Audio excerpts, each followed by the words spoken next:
Chapter 2. The Left Wing. Looking down at my legs, there is water all the way up to my knees. It's freezing, my feet feel numb. I slowly lift my hands, gasping at the sight of all the blood they are covered in. I shudder, trembling. My lungs feel like they are shutting down on me. No. Wine. I hear May scream and I turn sharply as fear grips me. The loud cry of an infant fills the air, but May is nowhere in sight. May! May! I call, frantically shaking as I take small steps towards a door where all the water and crying seems to be coming from. The once clear water begins to turn bloody red, and I struggle to move. My legs are shaky and weak. I continue to scream for May, squeezing my chest and gasping for air. Wine! May calls from behind me, and I turn sharply to nothing but darkness. The sound of the child crying intensifies, and out of nowhere, May plunges towards me with a knife. I gasp, springing up from my bed, struggling to breathe as I tremble. My shirt is soaked in sweat. Vitaya, Po calls from the corner of my room, startling me. Calm down, son, it's just me. He walks over to the bed, a cup in his hand. Some chamomile? He offers, taking a seat beside me. With shaky hands, I take the cup and sip. Thank you, Po. Sorry for waking you up. He shakes his head. Did you have them while you were in the U.S.? Barely. I take another sip. I thought the new doctor was helping. Po, we only started our sessions 2 weeks ago. Don't worry about it. He exhales and taps my shoulder. Try and get some sleep. I nod and he gets up and leaves. Like I said, Po isn't a man of many words. Sleep has eluded me since my return to Thailand. My nightmares have become frequent. It hasn't been this bad since before university. Dr. Rueng's approach is quite different from other therapists I have worked with. She is keen on learning about my childhood, my day-to-day life struggles, how I handle different situations, how I react to them, rather than deciphering my dreams and understanding them. Although my dreams scare me, I feel a sense of familiarity in them. It's the same dream, over and over again. Sometimes May comes at me. Other times the water drowns me. I feel like it's happened before, like there is something I am supposed to know, to recognize, but I don't. I take off my sweaty shirt, toss it to the ground, and lay back in bed, watching the ceiling fan turn. We are the same age, I think. The way she spoke to me was kind of condescending, to be honest. Like she thinks she's better than me or something, I say, looking down at the deep blue pool. She did get her PhD in finance at 21, and I hear she has more than one PhD. She might be better than all of us, Plurng replies. Have you met her? No. The woman rarely attends events. I met her sister once in Paris, Junta Cheng. Ugh. The way I would sell my soul for a chance to bury my head in between her legs. I sigh, shaking my head. Didn't you say the family gives you psychopath vibes? Yes, but I love psychopaths. It never gets boring with them.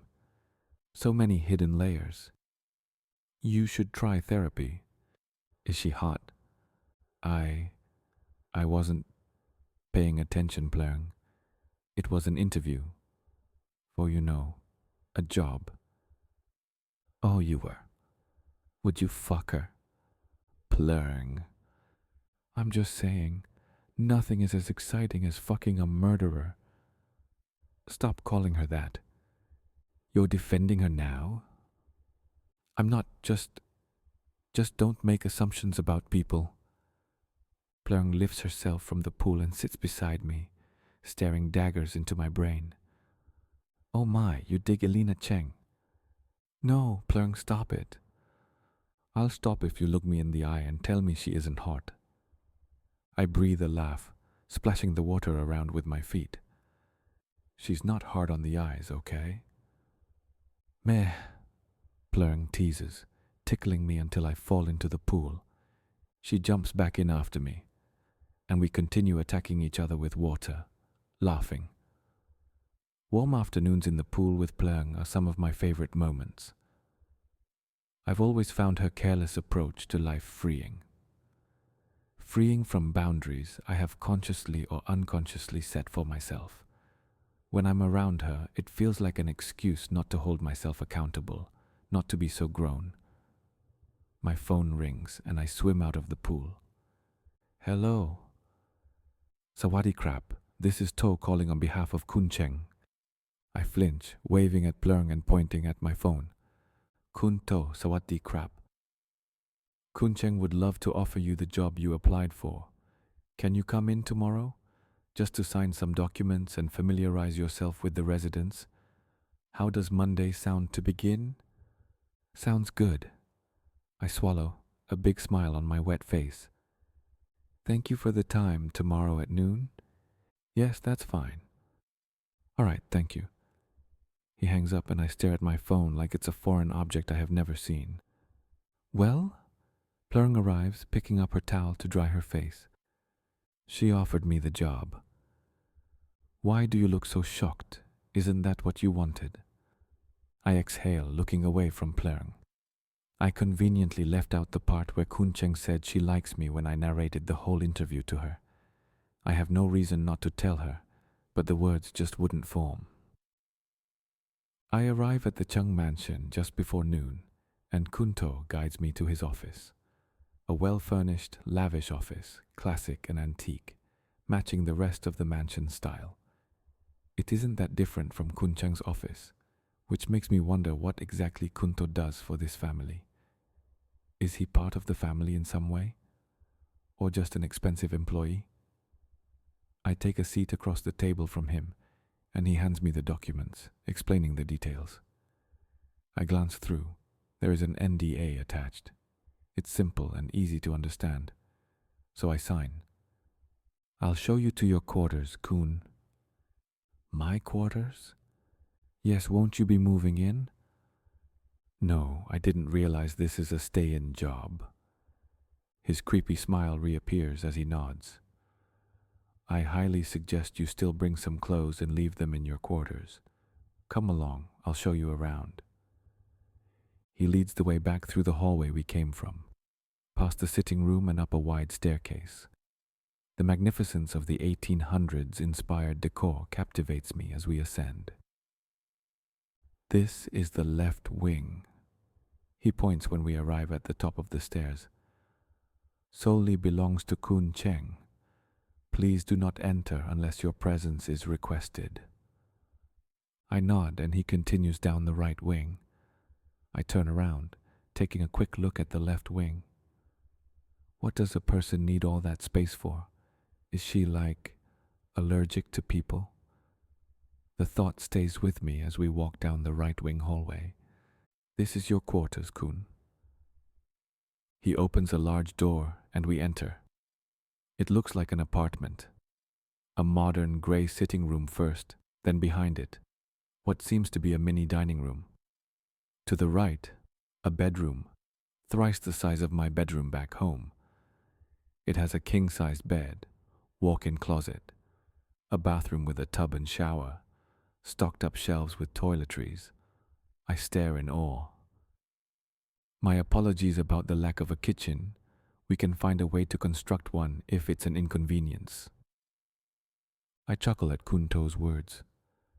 Something funny? He asks. I thought you were joking. Why would I be? He stares at me, confused. I move to explain, but chew my words. Nothing. I will not be needing a kitchen. Very well. I will show you the common kitchen for this wing. Here is your key. He hands me the key to my quarters, more like a presidential suite, and heads for the door. I follow. We take a few more steps down the hallway, and he shows me the kitchen. Free to use at your disposal, but we do have an in-house chef. He seems to have gone grocery shopping. I will introduce you to him at a later date. He leaves the kitchen and I follow. Cleaners are available 4 times a week, but we have a stay-in cleaner for day-to-day keeps. Nong Hathai is in the middle of a lecture, so you won't be able to make her acquaintance today. Over there is her quarters, and there is her library. We walk past the library, and I take a peek. Hathai is seated poised in front of a large screen, being tutored virtually at the end of the library. Kun Sutaya. I turn at his call, and he gestures me forward to continue the tour. For an hour, Kunto and I have toured around the mansion and its grounds. It's mind-boggling how many rooms exist in this mansion. It won't be difficult to hide a body. There are multiple gardens and fountains, a massive pool that stretches on, a badminton and tennis court area. I don't think I will be able to remember 90% of this mansion by the time this tour is over. Monday arrived quickly. I looked forward to it with bubbling enthusiasm. I have often wondered what the first child I work with would be like. I have so many ideas about Hathai, although we haven't met yet. Each time I think of her, lingering thoughts of Elena Cheng makes an appearance. Po made me lunch for work, which makes me feel like I'm in high school all over again. He seems proud to wave me goodbye on my first day of work, a positive way to start the day. My goal is to meet Hathai, get to know her a little bit, before deciding my approach with her.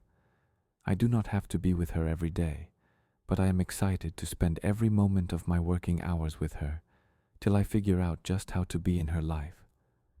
I arrive at the mansion and one of the housekeepers lets me in and escorts me to the music room. As we approach, I hear a beautiful melodious piano piece being played. He points and leaves. I take a deep breath, gripping my bag as I enter. Here we go, the first child I'll ever care for. I stop by the door watching her play. She's quite skilled at the piano. After a few minutes, she stops and turns to me. Don't hover, Kun. She raises a brow. Witaya Sutaya, but you can call me. Kun Sutaya, let me just be clear. You're not here because I need an overpriced friend. You're here because the woman that is supposed to be my mother is a coward and a wuss. I could care less about what she thinks I need. So, I suggest you enjoy that free money you're earning far away from me. She turns back and continues playing. This is going to be an exciting child, I think to myself as I sit on one of the cushions. Excuse me? Did I not make myself clear? Hathai says, not looking in my direction. You did, Hathai. Thanks for sharing your thoughts with me. Then why are you sitting? Because I don't care what you or your mother think my role is here. I care what I think my role is. And what do you think your role is? That's what I'll find out, I guess. She turns, glares at me for a few seconds, then springs up from her seat. Her steps towards me are bold, with an attitude too brass for a 12-year-old. Good luck with that. She storms out of the music room. I let out a sigh. Scratch what I said earlier. This is going to be a tough child. 3 weeks have passed, and I still haven't been able to get through to Hathai. My intention was to take it as slow as possible, but at this point, we aren't even moving. She speaks 4 languages, plays 5 instruments, straight A's in her final year high school classes. Genius runs in the family. She's always engaged, and yet she must be the loneliest child I have ever met. Not a single friend, and I don't think she hates it. She leans into it, excels at it.